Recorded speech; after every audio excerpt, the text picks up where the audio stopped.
ಕೋಗಿಲು ನಿರಾಶ್ರಿತರ ಬೆನ್ನಿಗೆ ಸರ್ಕಾರ ನಿಂತ್ಕೊಂಡಿದೆ. ಈಗ ಯಾರೂ ಕೂಡ ತಲೆ ಕೆಡಿಸ್ಕೊಳ್ಳೋಕೆ ಹೋಗ್ಬಿಡಿ, ನಾವು ನಿಮಗೆ ನಿವೇಶನವನ್ನು ಕೊಡ್ತೀವಿ ಅಂತ ಹೇಳ್ತಾ ಇದ್ದಾರೆ. ರಾಜೀವ್ ಗಾಂಧಿ ವಸತಿ ಯೋಜನೆಯಡಿ ಮನೆ ಕೊಡಲು ಮುಂದಾಗಿದೆ. ಈಗ ಕಾಂಗ್ರೆಸ್ ಸರ್ಕಾರ ಅಕ್ರಮ ಒತ್ತುವರಿ ಮಾಡಿಕೊಂಡಿದ್ದಂಥವರ ಒಂದು ಮನೆಗಳನ್ನು ತೆರವು ಮಾಡಲಾಗಿತ್ತು. ಅವರಿಗಾಗಿ ನಾವು ಸೂರನ್ನು ಕೊಡ್ತೀವಿ, ಯಾರೂ ಕೂಡ ಬೀದಿಗೆ ಬಿದ್ವಿ ಅಂತ ಯೋಚನೆ ಮಾಡೋದು ಬೇಡ, ಸರ್ಕಾರ ನಿಮ್ಮ ಪರವಾಗಿದೆ ಅಂತ ಹೇಳುತ್ತಾ ಇದೆ. ಆ ಒಂದು ಯೋಜನೆಯ ಅಡಿ ನಾವು ಮನೆ ಕಟ್ಟಿಕೊಡ್ತೀವಿ ಅಂತ ಸರ್ಕಾರ ಹೇಳುತ್ತಾ ಇದೆ. ವಿಪಕ್ಷಗಳ ಒಂದು ಏನಿದೆ ಟೀಕೆ ಎಂದರೆ ಅದಕ್ಕೆ ಇವರು ಈ ರೀತಿಯಾಗಿ ಬ್ರಹ್ಮಾಸ್ತ್ರವನ್ನು ಉಪಯೋಗಿಸ್ತಾ ಇದ್ದಾರೆ. ಇದೇ ಒಂದು ವಿಚಾರ. ರಾಜ್ಯದ 6 ಕೋಟಿ ಜನ ಸಿದ್ದರಾಮಯ್ಯ ಮತ್ತು ಡಿ ಕೆ ಶಿವಕುಮಾರ್ ಅವರನ್ನು ಆಯ್ಕೆ ಮಾಡಿದ್ದಾರೆ. ಕೆ ಸಿ ವೇಣುಗೋಪಾಲ್ರನ್ನು ಆಯ್ಕೆ ಮಾಡಿಲ್ಲ. ಜುಜುಬಿ ವೇಣುಗೋಪಾಲ್ ಮಾತು ಕೇಳಿಕೊಂಡು ಆಡಳಿತ ಮಾಡುವುದು ಬೇಡ. 6 ಕೋಟಿ ಜನರಿಗೆ ಮಾಡಿರುವಂತಹ ಇದು ಅವಮಾನ ಅಂತ ಹೇಳಿ ರಾಜ್ಯಸಭಾ ಬಿಜೆಪಿ ಸದಸ್ಯ ಲಹರ್ ಸಿಂಗ್ ಸಿರೋಯಾ ಏನಿದ್ದಾರೆ ಸರ್ಕಾರದ ವಿರುದ್ಧ ವಾಗ್ದಾಳಿಯನ್ನು ನಡೆಸಿದ್ದಾರೆ. ಕೆ ಸಿ ವೇಣುಗೋಪಾಲ್ ಅಂತವರು ನಮ್ಮ ಸರ್ಕಾರ ನಡೆಸಬೇಕಾ, ಅವರ ಆದೇಶ ನಾವು ಪಾಲಿಸಬೇಕಾ? ಈ ಸರ್ಕಾರ ಕೇವಲ ಕುರ್ಚಿ ಜಗಳಕ್ಕೆ ಮಾತ್ರ ಸೀಮಿತ ಆಗಿದೆ ಅಷ್ಟೇ. ಪ್ರವಾಹ ಸಂತ್ರಸ್ತರಿಗೆ ಮನೆ ಕಟ್ಟಿಕೊಟ್ಟಿಲ್ಲ, ಡ್ರಗ್ಸ್ ಸಮಸ್ಯೆ ಸರಿಪಡಿಸ್ತಾ ಇಲ್ಲ. ಇಂತಹ ಸರ್ಕಾರ ನಮಗೆ ಸಿಕ್ಕಿರುವುದು ದುರದೃಷ್ಟಕರವಾದಂತಹ ಒಂದು ಸಂಗತಿ. ಪಾಕಿಸ್ತಾನದ ಪ್ರತಿಕ್ರಿಯೆ ಕೊಡ್ತಾ ಇದ್ದಾರೆ ಅಂದರೆ ಅದು ಬಹಳ ಭಯಂಕರವಾದಂತಹ ಒಂದು ಟ್ರೆಂಡ್ ಅಂತ ಹೇಳಿ ಇವರು ಮಾತನಾಡ್ತಾ ಇದ್ದಾರೆ.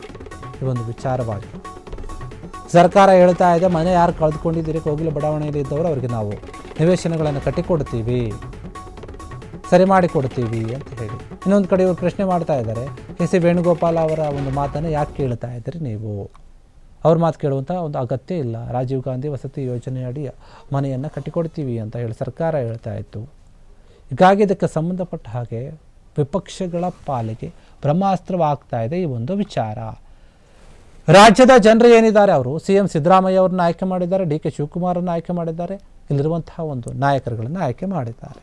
ಆದರೆ ಅವರು ಯಾರೂ ಕೂಡ ಕೆ ಸಿ ವೇಣುಗೋಪಾಲ್ ಅವರನ್ನು ಆಯ್ಕೆ ಮಾಡಿಲ್ಲ. ಹಂಗಿರುವಾಗ ನೀವು ಯಾಕೆ ಅವ್ರ ಮಾತನ್ನು ಕೇಳ್ತೀರಿ? ವೇಣುಗೋಪಾಲ್ ಜುಜುಬಿ ಅಂತ ಹೇಳ್ತಾ ಇದ್ದಾರೆ. ಜುಜುಬಿ ವೇಣುಗೋಪಾಲ್ ಮಾತು ಕೇಳಿಕೊಂಡು ಆಡಳಿತವನ್ನು ನಡೆಸ್ತಾ ಇದ್ದಾರಲ್ಲ, ಇದು ಸರಿನಾ?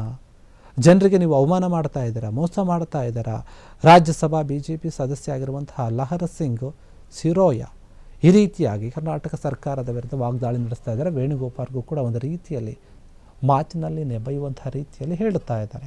ಕೆ ಸಿ ವೇಣುಗೋಪಾಲ್ ಅಂಥವರು ನಮ್ಮ ಸರ್ಕಾರವನ್ನು ನಡೆಸಬೇಕಾ, ಅಂಥವರಿಂದ ನಾವು ಬುದ್ಧಿ ಕಲಿಬೇಕಾ, ಅವರ ಆದೇಶವನ್ನು ನಾವು ಪಾಲಿಸಬೇಕಾ? ಸರ್ಕಾರ ಕೇವಲ ಕುರ್ಚಿಯ ಒಂದು ವಿಚಾರಕ್ಕಾಗಿ ಆಡಳಿತವನ್ನು ಮಾಡ್ತಾ ಇದೆ, ಕುರ್ಚಿಯ ಜಗಳದಲ್ಲಿ ಮುಳುಗೋಗಿಬಿಟ್ಟಿದೆ. ಇದು ಸರಿಯಲ್ಲ. ಯಾಕಂದರೆ ತುಂಬ ಸಮಸ್ಯೆಗಳಿದೆ. ಪ್ರವಾಹ ಬಂದಾಗ ಸಾಕಷ್ಟು ಜನ ಮನೆ ಕಳೆದುಕೊಂಡಿದ್ದಾರೆ. ಅಂಥವ್ರಿಗೆ ನೀವು ಕೊಡುವಂಥ ಮನಸ್ಸು ಮಾಡಲಿಲ್ಲ.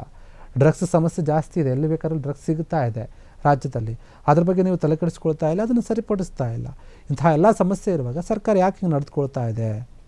ಇಂತಹ ಸರ್ಕಾರ ನಮಗೆ ಸಿಕ್ಕಿರುವಂಥದ್ದೇ ದುರದೃಷ್ಟಕರ ಸಂಗತಿ ಆಗಿಬಿಟ್ಟಿದೆ. ಅಷ್ಟೇ ಅಲ್ಲ, ನೋಡಿ, ನಮ್ಮ ಕರ್ನಾಟಕದ ವಿಚಾರವಾಗಿ ಪಾಕಿಸ್ತಾನ ಬಂದು ಮಾತಾಡ್ತಾ ಇದೆ, ಪ್ರತಿಕ್ರಿಯೆ ನೀಡ್ತಾ ಇದೆ ಅಂದರೆ ನೀವೇ ಹೇಳಿ ಎಂಥ ಭಯಾನಕ ಸ್ಥಿತಿಗೆ ತಲುಪ್ತಾ ಇದೆ ಅಲ್ಲಿನ ಆಡಳಿತ, ಇಂತಹ ಟ್ರೆಂಡ್ ಆಗ್ತಾ ಇದೆ ಅಂತ ಹೇಳಿ ವಾಗ್ದಾಳಿಯನ್ನು ನಡೆಸಿದ್ದಾರೆ.